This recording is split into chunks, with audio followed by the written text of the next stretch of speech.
वट सावित्री व्रत कथा हिंदू धर्म में एक महत्वपूर्ण व्रत है जिसे विवाहित महिलाएं अपने पति की लंबी उम्र, अच्छे स्वास्थ्य और सुखमय दाम्पत्य जीवन के लिए रखती हैं। यह व्रत ज्येष्ठ मास की अमावस्या या पूर्णिमा को मनाया जाता है। तिथि को लेकर क्षेत्रीय मतभेद हैं। इस व्रत की कथा महाभारत के वन पर्व में वर्णित सत्यवान और सावित्री की अमर प्रेम कहानी पर आधारित है। वट सावित्री व्रत कथा प्राचीन काल में मद्र देश के राजा अश्वपति संतानहीन थे। उन्होंने संतान प्राप्ति के लिए देवी सावित्री की घोर तपस्या की। देवी सावित्री प्रसन्न हुई और उन्हें एक सर्वगुण संपन्न कन्या का आशीर्वाद दिया। इस कन्या का नाम सावित्री रखा गया।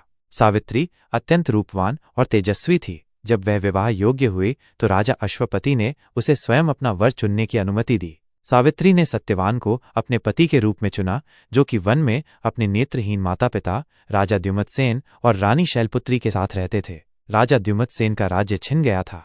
जब नारद मुनि को इस बात का पता चला तो उन्होंने राजा अश्वपति को बताया कि सत्यवान अल्पायु हैं और विवाह के ठीक 1 वर्ष बाद उनकी मृत्यु हो जाएगी। यह सुनकर राजा और रानी बहुत चिंतित हुए और उन्होंने सावित्री को किसी और से विवाह करने की सलाह दी। लेकिन सावित्री अपने निर्णय पर अटल रही। उसने कहा कि वो एक बार जिसे मन से अपना पति मान चुकी है उसे नहीं बदल सकती। विवाह के बाद सावित्री अपने पति सत्यवान और सास ससुर के साथ वन में रहने लगी। वह अत्यंत श्रद्धा और सेवा भाव से सभी की सेवा करती थी। उसे नारद मुनि की भविष्यवाणी याद थी और वो प्रतिदिन सत्यवान की आयु के दिन गिन रही थी।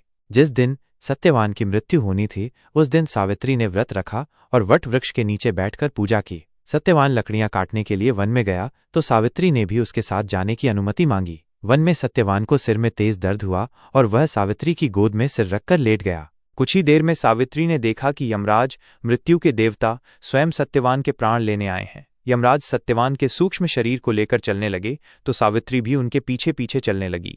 यमराज ने सावित्री को वापस लौटने के लिए कहा, लेकिन सावित्री ने कहा कि पतिव्रता स्त्री के लिए अपने पति का अनुसरण करना ही धर्म है। सावित्री ने यमराज के साथ चलते हुए धर्म, नीति और पतिव्रत धर्म पर अनेक ज्ञानवर्धक बातें कहीं। उसकी निष्ठा, धैर्य, वाक्पटुता और पति के प्रति अगाध प्रेम देखकर यमराज अत्यंत प्रसन्न हुए।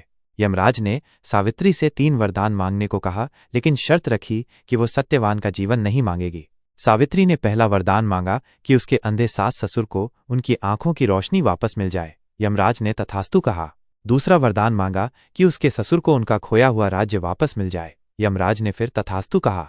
तीसरा वरदान मांगते हुए सावित्री ने कहा, मुझे सत्यवान से 100 पुत्रों की माता बनने का सौभाग्य प्राप्त हो। यमराज ने बिना सोचे समझे तथास्तु कह दिया। जैसे ही उन्होंने ये कहा, उन्हें अपनी गलती का एहसास हुआ। सावित्री 100 पुत्रों की मां कैसे बन सकती थी यदि सत्यवान जीवित न रहे।